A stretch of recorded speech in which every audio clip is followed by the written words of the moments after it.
휴가철 기간인데 휴가 안 떠나시고 함께 예배 드리게 된 여러분들을 너무너무 감사하게 생각합니다. 여러분들 옆에 분들한테 한번 박수로 아우 잘 왔다. 아마 조금 있으면은 휴가철 휴가지에서 임시 교회들이 아마 많이 생길 것 같습니다. 도시에 있는 사람들이 이제 주일 개념도 그런 것보다는 그쪽에 가서 예배 드리면 되지 아마 이렇게 생겨서 임시 그런 교회들이 안 생길까 하는 생각을 합니다. 어쨌든 여러분 오늘 예배 드리게 된 것 하나님께 감사하고 저도 무시무시하게 여러분이 반갑고 고맙습니다. 이런 마음들은 우리 지휘자 집사님도 앞에서 보면은 아마 알 거예요, 그지? 여러분 앞에 안 서보면 그런 마음 잘 모릅니다. 한 번씩 여러분들을 한번 세워봐야 되는데 신청하십시오. 세워드리겠습니다. 자, 오늘 고린도전서 5장 6절에서 8절의 말씀을 가지고 누룩을 제하라 라고 하는 그런 말씀입니다. 자, 우리 중고등부 친구도 혹시 누룩 알아요? 예? 아는 사람 손 들어. 누룩 아는 사람. 그럼 이스트는 아는 사람. 이스트 몰라요?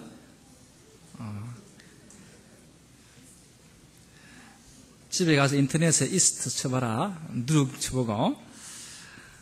누룩은 가루 반죽을 부풀게 하는 발효죠. 발효소입니다. 그죠? 우리 어르신들은 다 알죠? 누룩 가지고 뭘 했습니까, 옛날에? 술 빚고, 또, 빵 만들고, 그죠?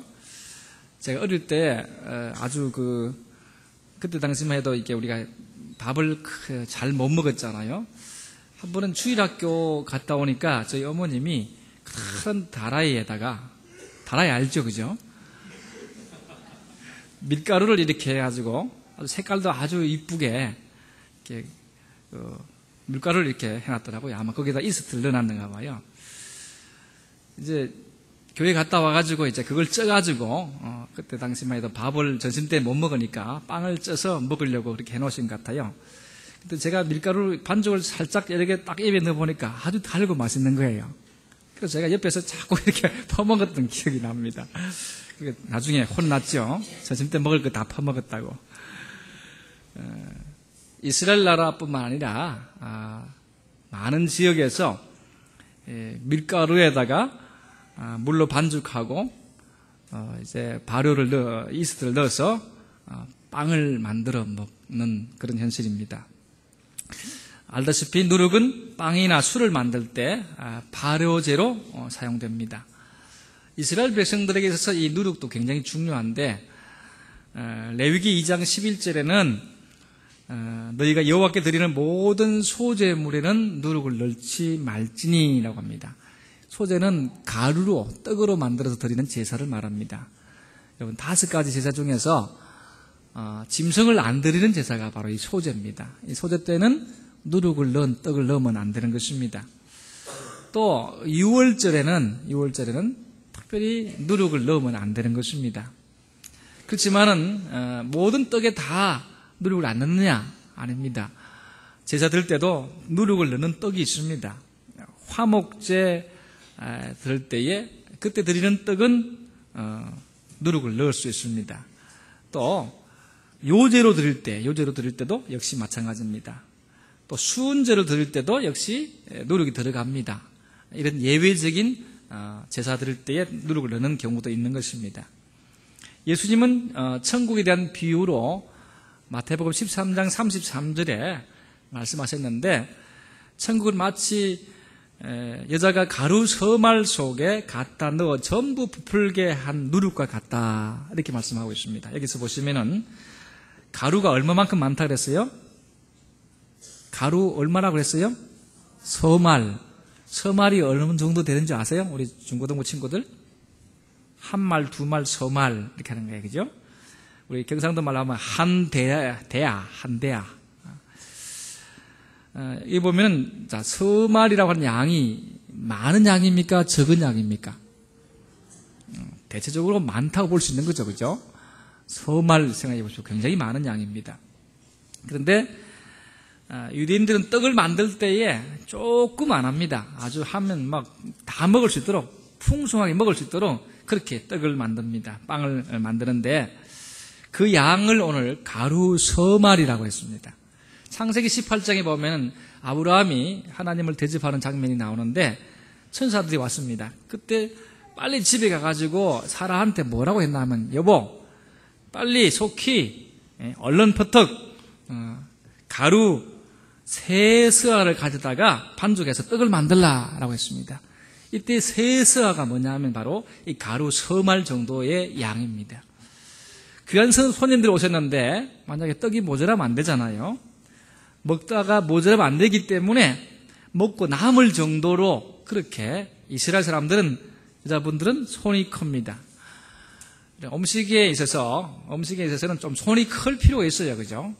물론 또 뭐 낭비하면 안 되지만은 풍분하게 먹어야 마음이 좀 이렇게 푸근하지.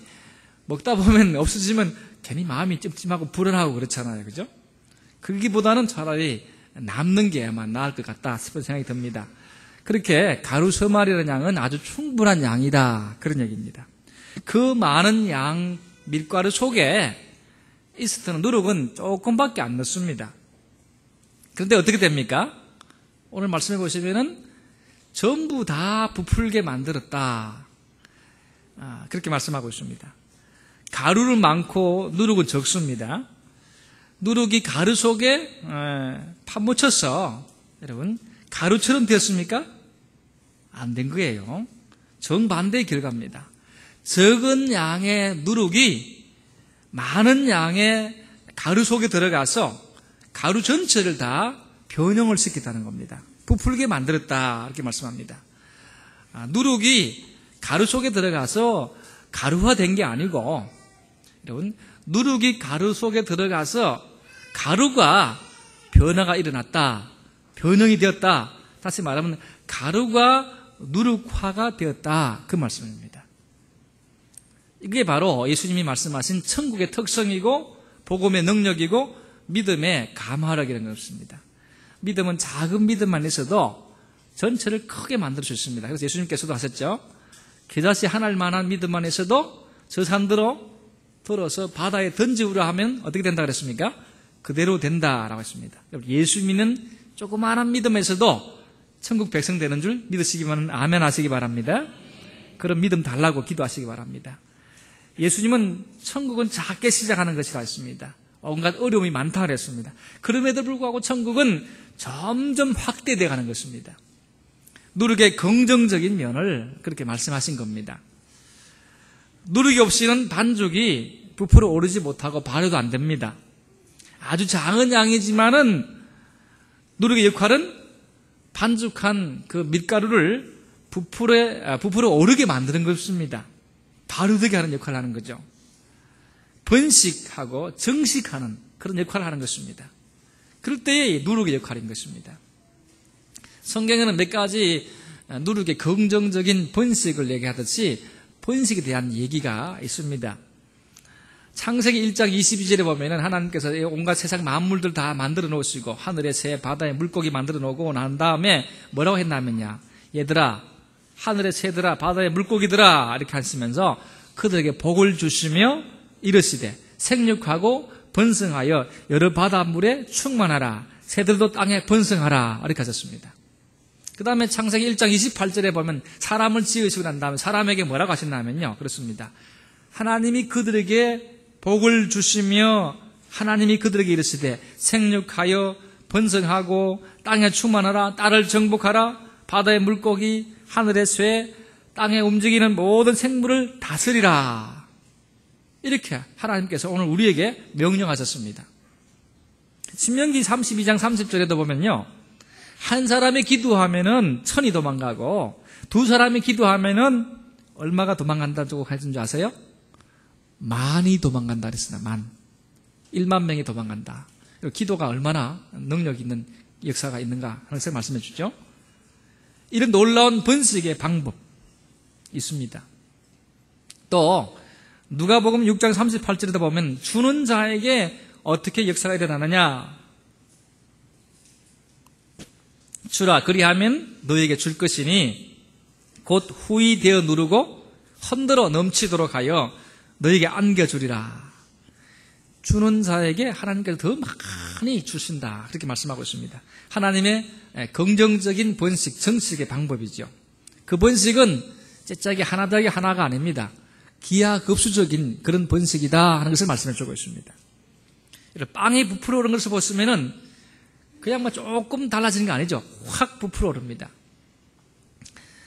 자, 이런 평창, 번식, 정식은 아주 신앙생활에 긍정적인 면이고 아주 바람직한 것입니다. 하지만은 또 이 누룩은 죄를 상징하기도 합니다.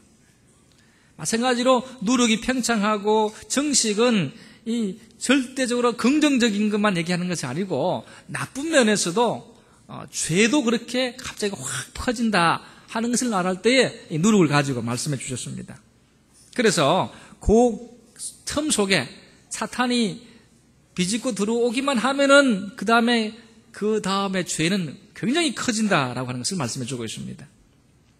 성도가 소문과 비방을 퍼뜨리게 만들어서 마귀가 일할 자리를 만들어 놓으면 마귀가 들어와서 굉장하게 번식시킨다 하는 그 얘기입니다. 누룩이 밀가루 반죽을 부풀어 오르게 하듯이 여러분 부정적인 소문도 보면은 부풀어 올라서 교회, 예수님의 몸인 교회에 갈등을 일으키고 분열을 일으키는 큰 덩어리가 될 때가 많다는 것입니다. 그래서 예수님께서는 마태복음 16장 6절에 뭐라고 하셨습니까? 뭘 조심하라 그런 줄 아세요? 삼가 바리새인과 사두개인의 누룩을 주의하라. 바리새인들은 이렇게 하면 바리새인들의 특징은 뭐냐 하면요, 믿는 채 하는 거예요. 속에 내용은 없고 알맹이는 없고, 또 사두개파 사람들은 고고한 척, 잘 믿는 척 하는 사람들이에요. 그 다음에 또 마가복음 8장 15절에는 바리새인들의 누룩과 헤롯의 누룩을 주의하라. 헤롯은 정치인이거든요. 정치인의 간은 개도 안 먹는다 그래요. 하도 많이 부패돼가지고. 그만큼 옛날이나 지금이나 정치적인 사람들의 누룩을 주의하라 이렇게 얘기한 것입니다. 아주 부정적인 용도로 예수님이 사용하신 것입니다. 사도 바울은 오늘 우리가 읽었던 말씀에 보시면은 괴악하고 악독한 누룩이다 이렇게 말씀하고 있거든요. 그래서 순전함과 진실함의 누룩과 비교를 합니다. 세상에는 괴악하고 악독한 누룩이 있고 또 신앙에는 순전함과 진실함의 누룩이 있다. 어떻게 살아야 되느냐 말씀해 주고 있습니다. 그래서 너희는 누룩 없는 자인데 새 덩어리가 되기 위해서 묵은 누룩을 내버리라. 우리의 유월절 양 곧 그리스도께서 희생되셨느니라 라고 하면서 유월절의 의미를 새롭게 해석했습니다. 예수님께서 희생되었다라는 것을 상기시키고 있는 겁니다. 옛날 이스라엘 백성들이 유월절 처음 지킬 때는 양이 죽었지 않습니까? 그 양이 죽은 것을 바울은 뭐라고 해석했습니까? 예수님이 죽은 것이다 이렇게 말씀하고 있는 겁니다.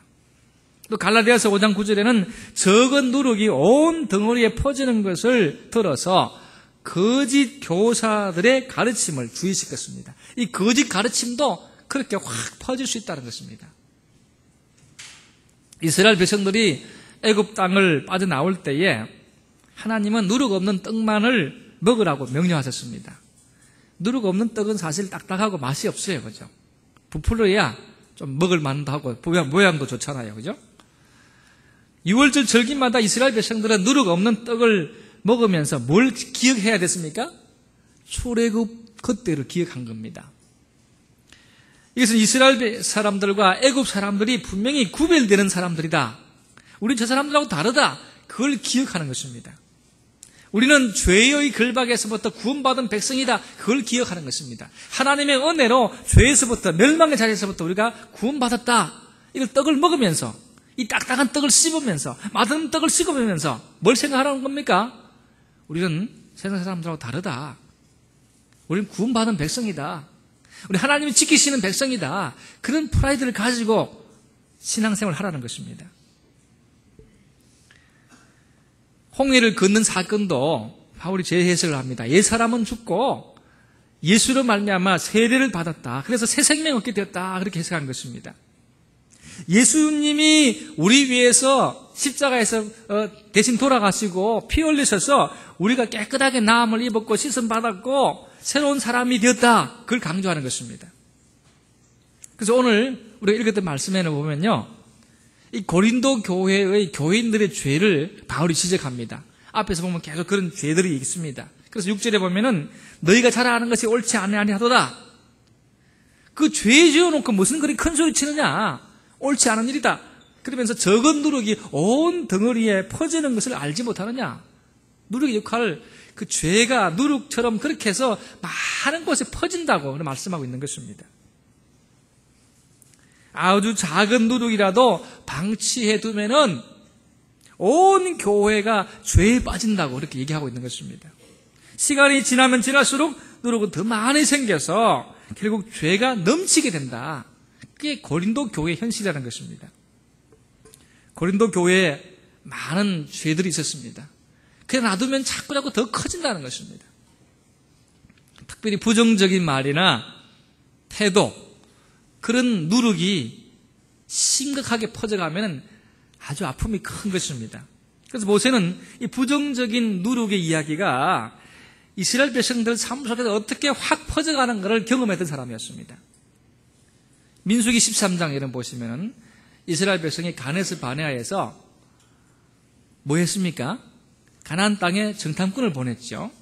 각 지파마다 한 사람씩 선택해서 12사람을 뽑아가지고 가나안 땅에 들어가서 40일 동안 탐지하고 와서 우리에게 보고하라 라고 했습니다. 자, 그때에 이 사람들이 40일 동안 그 땅을 돌아보고 살펴보고 와서 보고를 합니다. 그때 보고하는 얘기 뭐였습니까? 이들이 가서 너희들이 40일 동안 그 땅에 가가지고 그 가나안 땅 사람들이 어떻게 사는지, 성이 큰지 작은지 이런 거 다 살펴보고 오라고 했는데, 단지 너희들의 마음을 그 사람들에게 빼앗기지 말고 그들을 어떻게 물리칠 수 있는지 현장 답사를 잘 해오라. 그러면 그걸 가지고 우리가 그 성들을 어떻게 효과적으로 공략할 것인가 라고 하는 계획을 세울 것이다.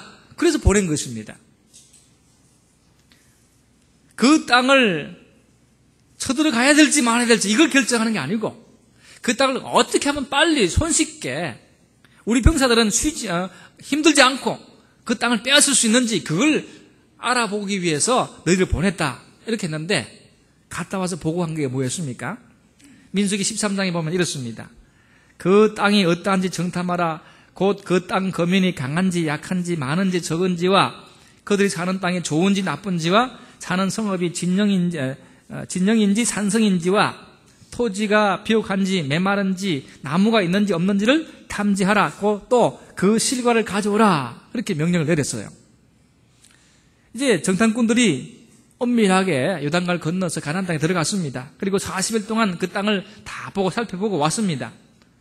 12명에게 여러분, 이 부정적인 사고방식을 버리고 긍정적인 생각과 태도로 살아갈 수 있는 40일이라고 하는 시간이 주어진 거예요.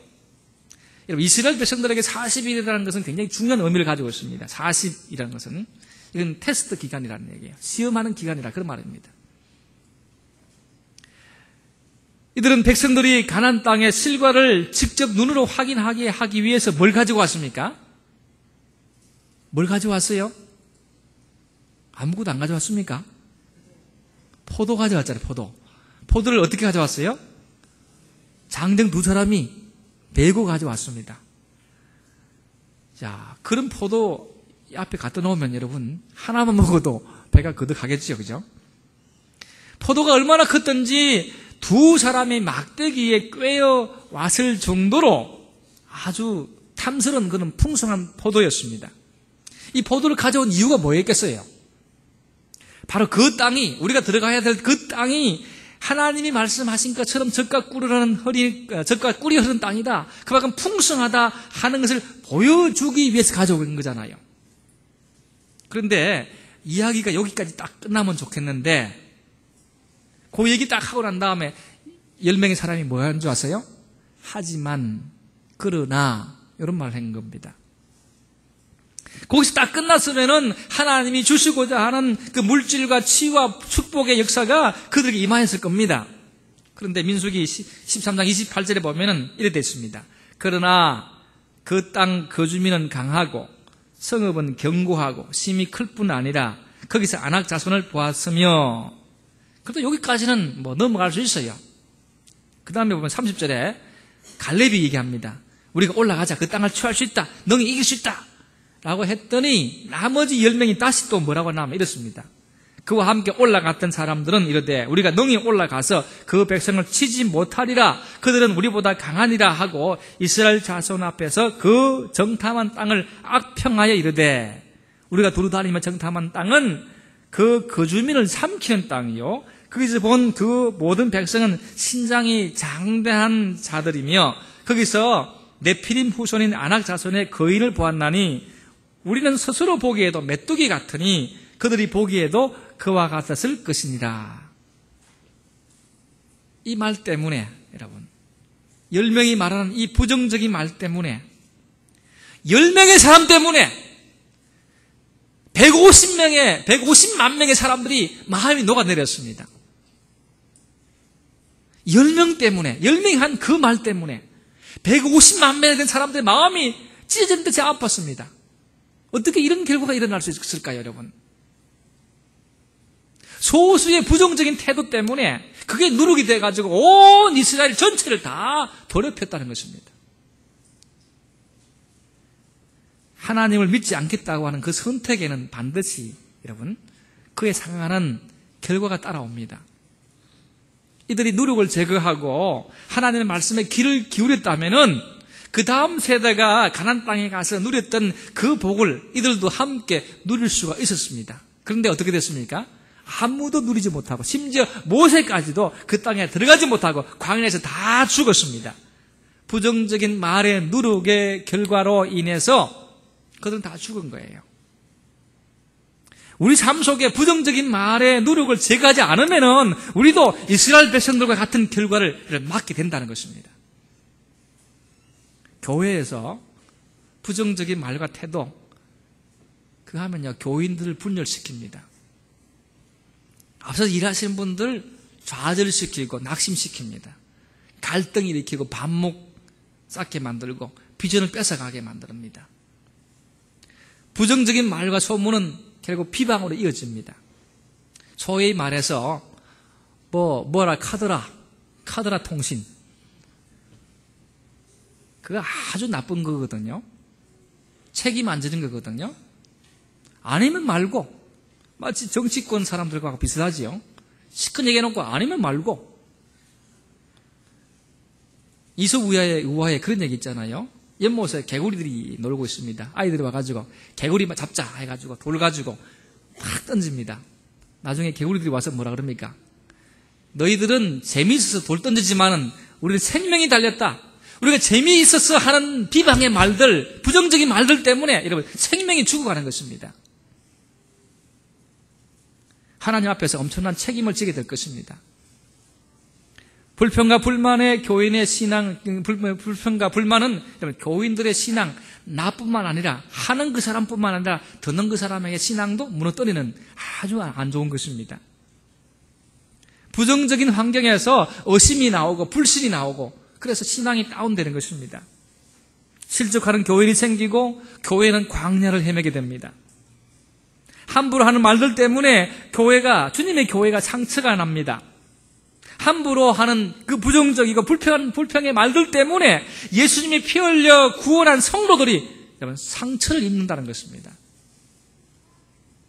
예수님은 자기의 교회가 상처 입고 사탄에게 공격당하는 거 보고만 계시는 분이 절대 아니십니다. 예수님은 아름다운 신앙 고백 위에 세워진 자기 교회가 사탄이 허물도록 가만히 계시는 구경하는 하나님이 결코 아니십니다. 그가 친히 구원한 성도들이 부정적인 말이나 불평의 말들 때문에 상처 입고 가만히 있는 것 보지 않습니다. 예수님.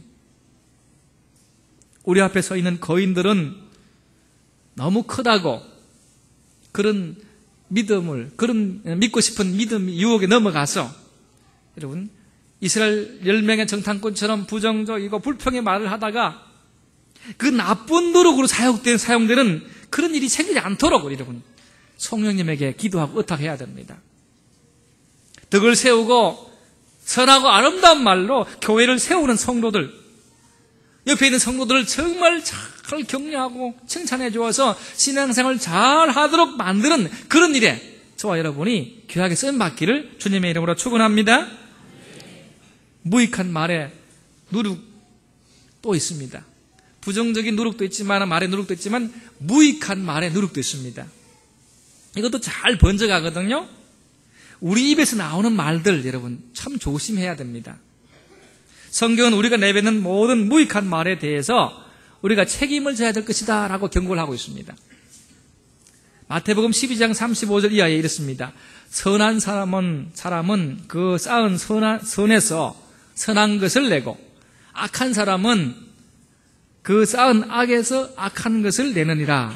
내가 너에게 이르노니 사람이 무슨 무익한 말을 하든지 심판날에 이에 대하여 신문을 받으리라. 무슨 무익한 말을 하든지 심판날에 반드시 신문을 받는다. 여러분, 무익한이라는 말은 결실하지 못한다, 열매를 맺지 못한다, 게으르다 그런 말입니다. 우리가 말에 주의하지 않고 게으름을 부린 결과 무익한 말을 하게 된다는 것입니다. 이런 말로는 어떤 열매도 맺을 수가 없습니다. 성령의 열매가 맺혀지지 않습니다. 믿음의 열매가 안 맺혀진다는 겁니다. 우리가 내뱉은 그 게으른 말들은 매우 비생산적인 말입니다. 아무런 생명력도 없습니다. 사람을 살리지 못합니다. 여호수아가 이스라엘 백성들을 이끌고 여리고성을 무너뜨리기 위해서 갔잖아요. 6일 동안은 몇 바퀴씩 돌았습니까? 하루에 한 바퀴 돌았습니다. 그죠? 마지막 날은 몇 바퀴 돌았습니까? 7바퀴 돌았습니다. 그런데 여러분 기억하십시오. 이스라엘 백성들과 함께 그 성을 돌 때에 여호수아와 온 군대 사람들은 한마디 말도 못하게 했습니다. 이들이 입을 다물고 하루에 한 바퀴씩, 그 다음에 마지막 날에 6바퀴도 말하지 말고 돌아라 그랬습니다. 이들 가운데 부정적인 성향을 제거하고 무익한 말을 하지 못하게 하기 위해서 침묵 가운데서 12번을 돌았습니다. 마지막 13바퀴째 뭘 했습니까? 와, 고함 질렀습니다. 여러분 생각해 보십시오. 그 성을, 큰 성을 온 이스라엘 백성이 줄져가지고 한 바퀴 돕니다. 이런 여름이 막 햇빛이 쬐일 때에, 해가 막 내려쬐일 때 만약에 돈다고 생각하시면 어떻겠습니까? 여호수아 저거 아마 미쳤다 저거.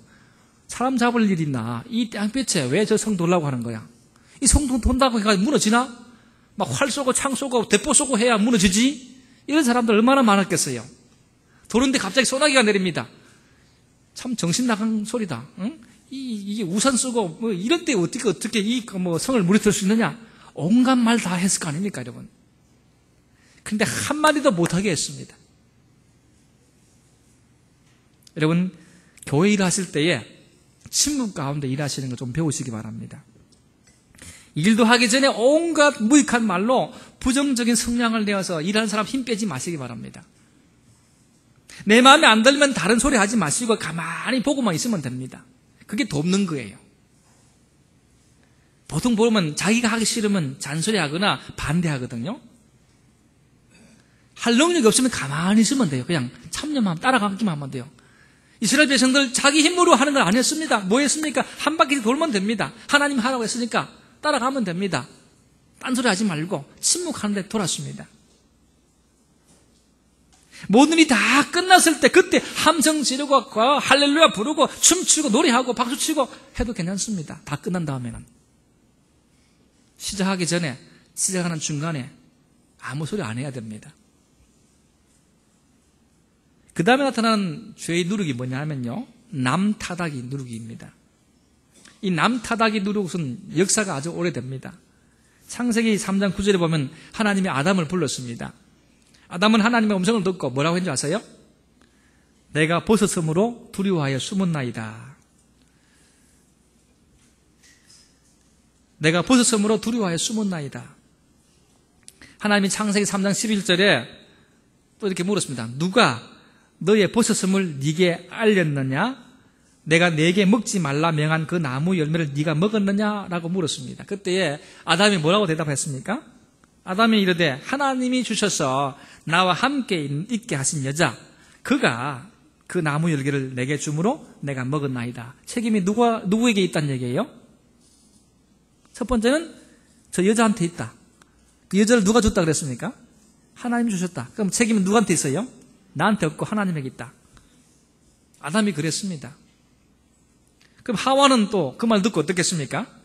하와도 있죠. 여호와 하나님이 여자에게 이르시되 네가 어찌하여 이렇게 하였느냐? 여자가 이르되 뱀이 나를 꿰므로 내가 먹었나이다. 이게 남 탓하기 원조들입니다.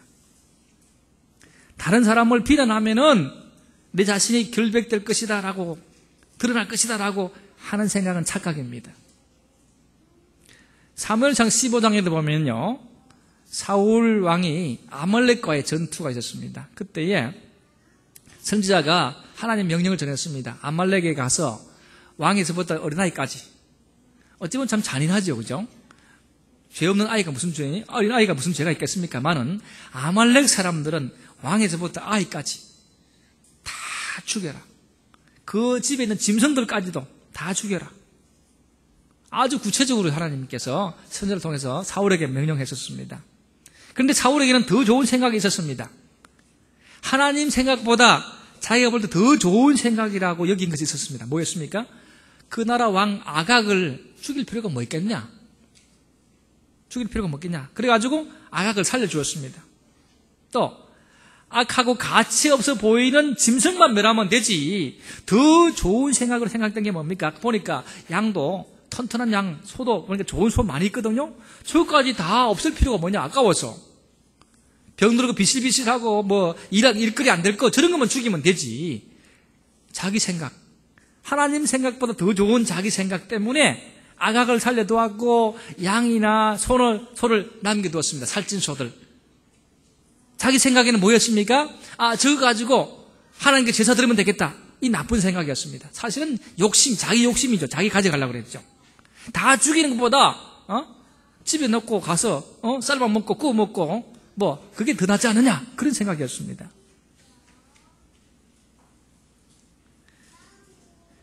정함과 부정함, 좋은 것과 나쁜 것, 그런 것에 대한 하나님의 기준, 거기에 사울이 귀를 안 기울였습니다.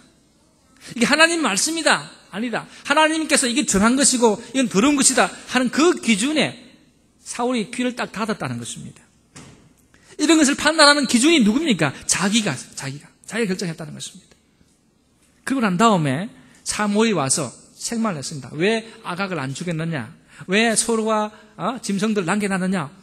사울이 뭐랬는지 아십니까? 안 그랬다. 나 명령대로 다 했다. 이렇게 발뺌을 했습니다. 그런데 갑자기 옆에서 무슨 소리가 들려왔습니까? 소 우는 소리, 얌생이 우는 소리가 들려왔습니다. 그 소리 듣고 저 얌생이 소리, 소 우는 소리는 누구의 소입니까? 그때서야 사울이 뭐라고 했는 줄 아세요? 난 하나님이 명령하신 대로 나쁜 거 다 죽였다. 왕 말고는 나머지 신하들, 군인들 다 죽였다. 내가 하나님 말씀은 안 어겼다. 그런 다음에 나중에 증거가 드러나니까 사울이 뭐라는 줄 아십니까? 아말렉 사람에게서부터 소를 가져오고 양을 끌어온 것은 내가 아니고 무리들이다. 양과 소들 중에서 좋은 것 남겨두어서 제사 드리자고 한 사람들은 백성들이다.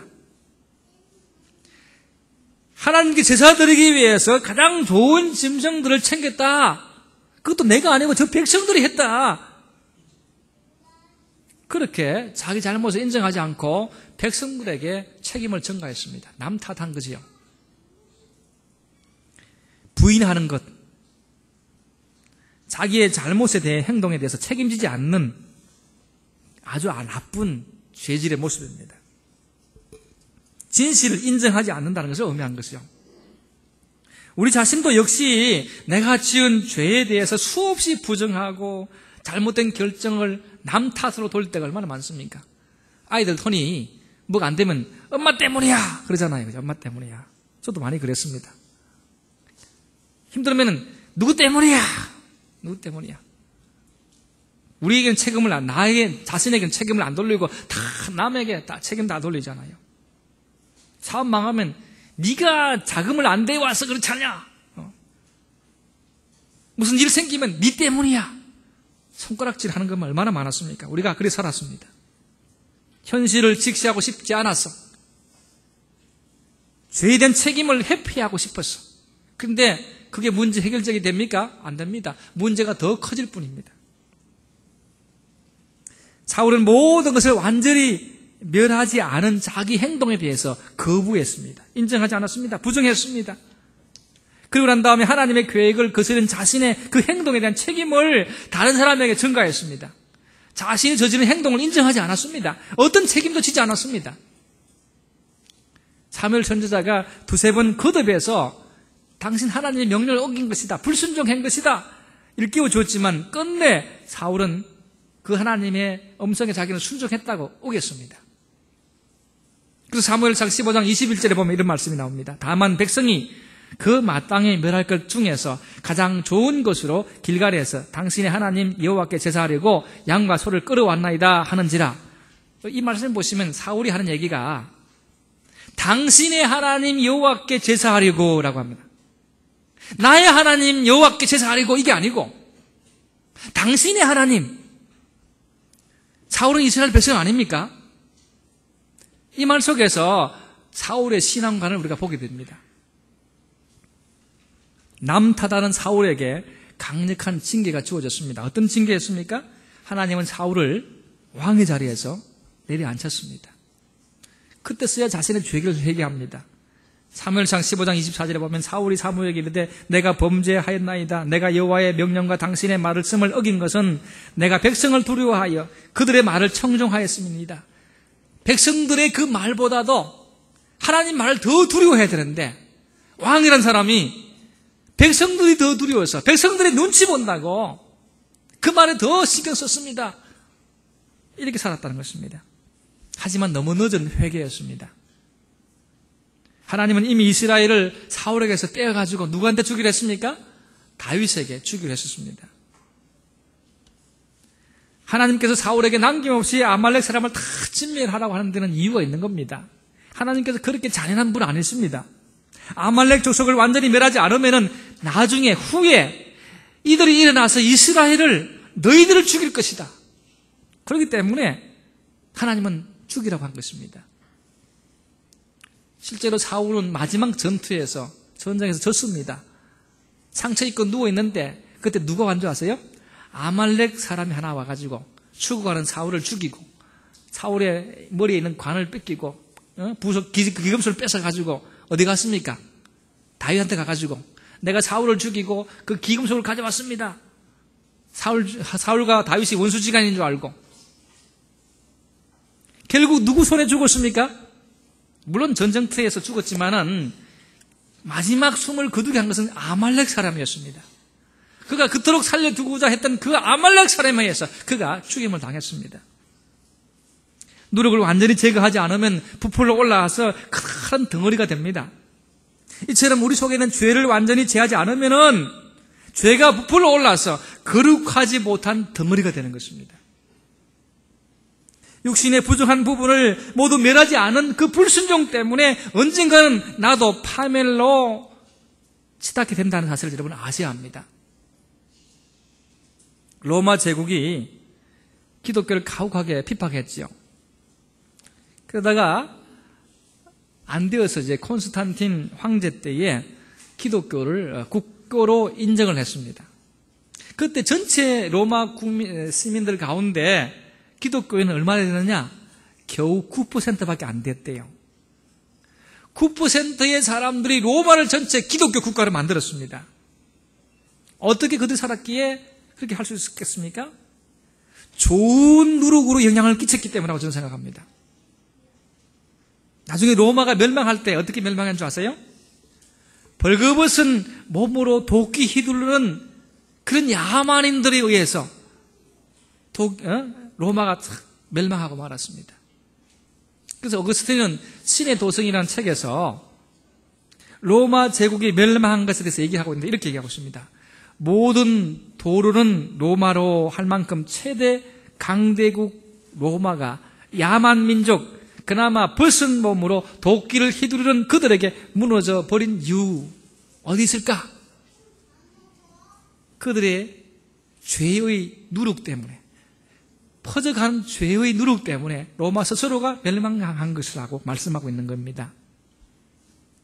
모든 것의 문제는 마음의 문제이고 삶은 여러분 자세 문제입니다.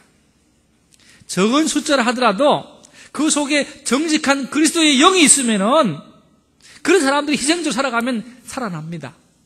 아무리 숫자가 많다 하더라도 그 속에 죄의 누룩이 가득 차면은 그것은 멸망하게 될 것입니다. 그들의 마음이 썩고 부정하고 부패케 하는 누력으로 가득 차 있으면은 세계 최강 로마라 할지라도 여러분 허무하게 무너져 내리는 것입니다. 그래서 오늘 말씀에 어떤 것을 제하라 그랬습니까? 묵은 누룩을 제하라 그랬습니다. 그러면서 너희는 본래 어떤 사람이라 그랬습니까? 누룩 없는 사람들이다. 예수 믿는 우리는 누룩 없는 사람들이었다. 누룩 없는 사람들이 있는데 너희 속에 묵은 누룩들 때문에 그게 퍼져가지고 너희 인생들을 이렇게 힘들게 만든다라고 말씀하고 있는 겁니다. 누룩을 넣지 않은 빵을 무교병이라고 합니다. 한자 말에 무교병입니다. 누룩 넣지 않았다 그 말입니다. 딱딱하고 맛 없습니다. 떡을 만들려면, 맛있게 먹으려면 누룩을 넣어야 됩니다. 이스라엘 백성들은 6월절 절기 동안에는 집안에 누룩조차도 다 없앴습니다. 누룩을 금지한 이유가 뭐겠습니까? 누룩은 발효하는 거잖아요. 부풀게 만드는 겁니다. 발효는 여러분 좋은 의미에서 발효지만은 나쁜 의미에서 발효는 뭡니까? 썩는 겁니다. 썩는 거. 적당하게 썩었을 때 그게 맛있는 거잖아요. 그죠? 적당하게 너무 많이 썩으면 못 먹는 겁니다. 김치도 너무 많이 삭히면 못 먹어요. 그죠? 적당하게 섞여야만 합니다. 젓갈도 적당하게 섞여야 되지 너무 많이 섞으면 못 먹는 겁니다. 부패의 과정 속에서 있는 그런 모습입니다. 누룩은 반죽의 덩어리를 변조시키고 부패시키는 것입니다. 그래서 오늘 바울이 하는 얘기가 뭡니까? 명절을 지키되 묵은 누룩으로도 말고 악하고 악이 찬 누룩으로도 말고 누룩이 없이 오직 순전함과 진실함에 떡으로 하자 그랬습니다. 고린도 교회에 폐륜이 많았습니다. 부도덕이 극에 달했습니다. 당시 고린도 그 지역이 여러분 향락의 도시이고 방탕의 대명사였습니다. 그런데 그런 모습들이 교회 안에까지 들어왔다는 것입니다. 경제적인 풍요가 영혼을 부풀게 만들고 썩게 만들었다는 것입니다. 문명의 발달 속에 도덕은 땅에 떨어졌습니다. 성적 타락과 윤리적 폐륜이 고린도를 소망 없는 도시를 만들었습니다. 그런데 교회까지도 이런 것이 들어왔다는 것입니다. 교회는 이것을 내치고 정화시키고 없애야 되는데 오히려 더 방관하고 방치하고 무관심했다는 것입니다. 이 세상이 타락으로 죄악으로 썩어간다 해도 여러분 성도들과 교회는 이 악을 과감하게 이길 수 있는 영적 생명의 사람으로 이렇게 나타나야 되는 것입니다. 영적으로 투명한 영성을 가지고 있어야 되는 것입니다. 다 휘어간다 할지라도 주의를 지킬 수 있는 그런 믿음이 있어야 되는 것입니다. 도덕적으로나 영적으로 부패케 하는 노력을 죄해야 됩니다. 그래야 새로운 덩어리 될 수 있는 것입니다. 어떤 학교에서 시험을 치는데 철학자의 이름을 쓰는 그런 문제가 나왔습니다. A라는 학생이 있는데 그 옆에 전교 1등하는 B라는 학생이 있었습니다. A라는 학생이 그거 딱 컨닝을 했습니다. 문제가 몰라가지고 컨닝을 딱 하는데 B 학생이 쓴 답이 뭐냐 하면 철학자 이름이 니체였습니다. 니체. A 학생이 견눈질에서 딱 보니까 니체가 니체를 안 버리고 나체로 보였어요. 답이 조금 이상하다 싶었지만은 제가 전교 1등 하는 친구인데 그 답이 맞겠지. 그렇게 생각하고 나체라고 썼습니다. 근데 가만히 생각하니까 이 어려운 문제에 전교 1등 하는 애와 똑같은 답을 쓰면은 선생님이 니 컨닝했제라고 할까 싶어가지고 살짝 바꾸었습니다. 뭐라고 바꾼지 아세요? 누드라고 썼습니다. 그 A 학생 옆에 또 C 학생이 있는데 이 A라는 애가 전교 1등 하는 B 학생 문제를 컨닝했다는 사실을 알았어요. 그러면 그 답이 정답인 줄 알잖아요. 그죠? 보니까 누드라고 딱 써놨거든요. 누드라고 또 쓰면은 또 이 공부 못하는 걸 선생님이 알기 때문에 너 옆에 거 뺐겠지. 그러면 안 되니까 뭐라고 했는지 아세요? 살짝 돌려가지고 알몸 이렇게 썼습니다. 답은 니체인데 그게 이제 알몸으로까지 바뀐 거죠. 선생님 볼 때 얼마나 기가 막힐 노력이 있겠습니까? 이게 보면요, 변질되어져 가는 과정을 말하는 것입니다.